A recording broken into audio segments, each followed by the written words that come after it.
ഇന്ന് തിയേറ്ററുകളിലേക്ക് എത്തിയ മലയാളം സിനിമകളിൽ ഒന്നാണല്ലോ ഫൂട്ടേജ്. മലയാളത്തിൽ ഏറ്റവും പുതിയ ഒരു പരീക്ഷണ സിനിമ എന്ന് നിസ്സംശയം പറയാവുന്ന 18+ സർട്ടിഫിക്കറ്റ് ലഭ്യമായ മഞ്ജു വാര്യർ അഭിനയിച്ച സിനിമ കൂടിയാണ് ഫൂട്ടേജ്. ഇപ്പോഴത്തെ സിനിമയുടെ ആദ്യ പ്രതികരണങ്ങൾ പുറത്തു വരുമ്പോൾ ഫൗണ്ട് ഫൂട്ടേജ് ജോണർ എന്താണ് എന്ന് മനസ്സിലാക്കി കാണുന്നവർക്ക് ഫൂട്ടേജ് എന്ന സിനിമ ഒരു വേറിട്ട അനുഭവം, വ്യത്യസ്തമായ അനുഭവം നൽകാൻ സാധ്യതയുണ്ട്.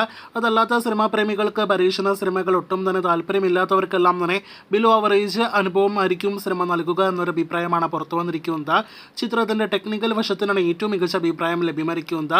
മേക്കിംഗ് ക്വാളിറ്റി വളരെ മികച്ചു നിൽക്കുന്നു.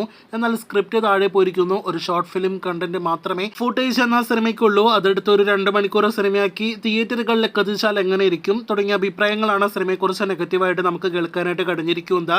സിനിമയിൽ വളരെ പ്രാധാന്യമുള്ള കഥാപാത്രമാണ് മഞ്ജു വാര്യരുടേതെങ്കിൽ പോലും ചിത്രത്തിൽ വളരെ കുറച്ച് സ്ക്രീൻ സ്പേസ് മാത്രമേ മഞ്ജു വാര്യറിനുള്ളൂ എന്നതാണ് മറ്റൊരു പ്രധാനപ്പെട്ട റിപ്പോർട്ടായിട്ട് പുറത്തു വന്നിരിക്കുന്നത്. അപ്പോൾ ആകെ മൊത്തത്തിൽ നോക്കുകയാണെങ്കിൽ ഇന്ന് തിയേറ്ററുകളിലേക്ക് എത്തിയ മലയാളത്തിലെ പ്രധാനപ്പെട്ട സിനിമ കൂടിയ ഫൂട്ടേജ് എന്ന സിനിമ ആദ്യ ദിവസത്തെ പ്രതികരണങ്ങൾ കൊണ്ട് നിരാശപ്പെടുത്തിയിരിക്കുകയാണ്. ഇനി ഫൂട്ടേജ് എന്ന സിനിമയുടെ ബോക്സ് ഓഫീസ് റിപ്പോർട്ടുകൾ കേട്ട് പ്രേക്ഷകർ കാത്തിരിക്കൂ.